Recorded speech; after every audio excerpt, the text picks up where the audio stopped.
Well, hey there, it's that coding guy here, breaking it down and making it accessible. Today we're going to talk about git add. Git add is one of those commands that experienced folks will be like, it's just git add. And new folks are going to be like, I don't get it. So let's break it down. I have a git bash window here open, and it's pointed to my git demo directory. And that demo directory is an empty Git repository. All it's got is the Git folder in there that you get when you Git initialize. And if you're not sure what Git init is, I've got a video for that.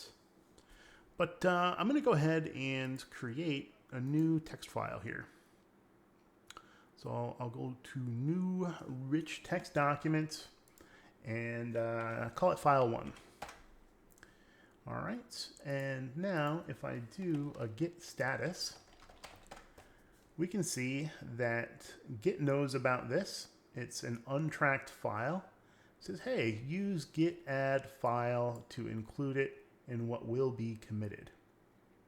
So when we add a file or we make changes to a file and we want to include that in our next commit, we need to stage those changes. And we use git add to stage those changes. One way you can stage changes is adding one file at a time. So if we follow the advice of that little prompt there, we can do git add and the file name. So I'll type file 1 and I'm just going to hit tab because Git knows about the contents of that directory. It's the only thing in there. It's like, oh, you meant file 1. So you can use tab to autocomplete and save yourself some keystrokes. But I'll just do enter here, and this file is now staged for our commit. And to prove that, we can use git status once again. And we can see now that it has changed from red to green text. It says these changes are ready to be committed. And we'll actually cover commit in another video. I want to stick to just add for this one. So cool, we added a file and we staged those changes. Now, if I happen to want to do more than just add a blank file, we just added it. And let's say, by the way, I wanted to put some stuff in here like my grocery list. I'll save this file. Now, this is where we get confused because we're like, well, we already added that file to our commit, or we've added it to the staging area for what will be in our commit when we make one. But if we get status, it shows us the truth.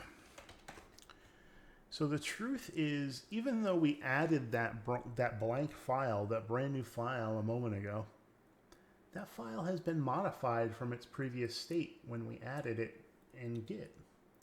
So we would have to re-add that file right now if we want to stage those changes as well. So to do that easily, we can just hit up on our keyboard.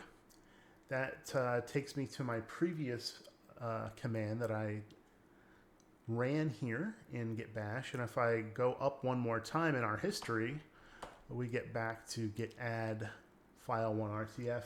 I'll just hit enter and add that file again. Now if we run git status, what's it going to show us?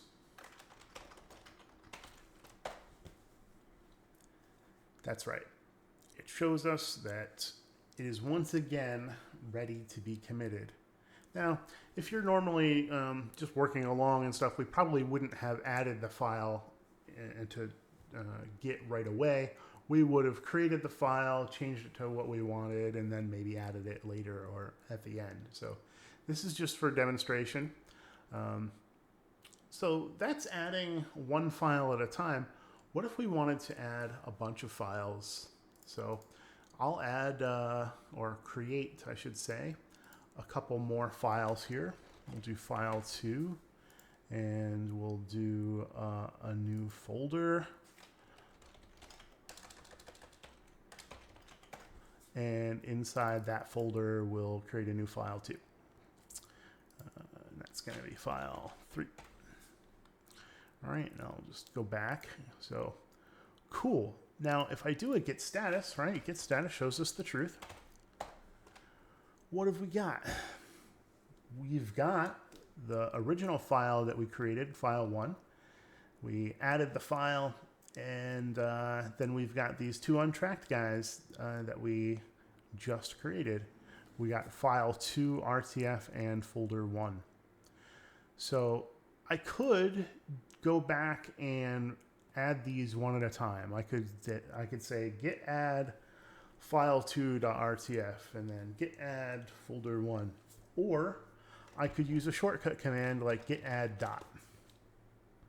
Git add dot will add all and track all changes across all files in this directory or below it. Or, and this is what I use commonly, I don't know why, I guess it's probably what I learned first, git add dash capital A. And this will add any this will track any changes in the entire repo, whether they're below my current prompt or above it. It doesn't matter. So either one of these will work. I'll just run this guy, and if I do a git status now, we can see that all of those have been tracked. So those are all staged, and the next time we run a commit, those will all go into that commit.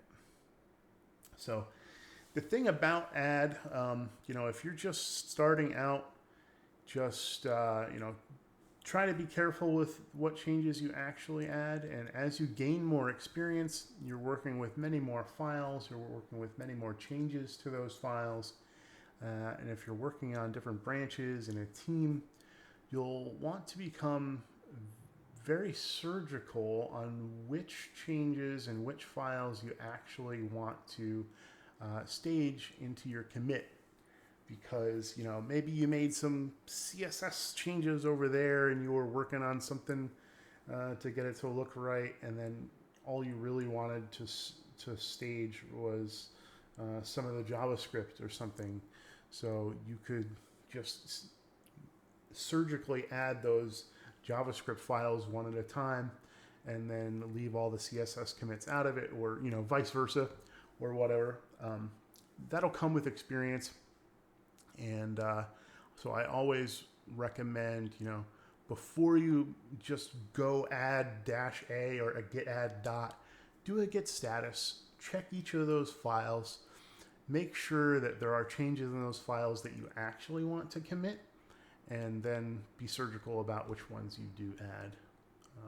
And that, as I said, that will come over time. So that's git add. I hope this helps you stage your commits.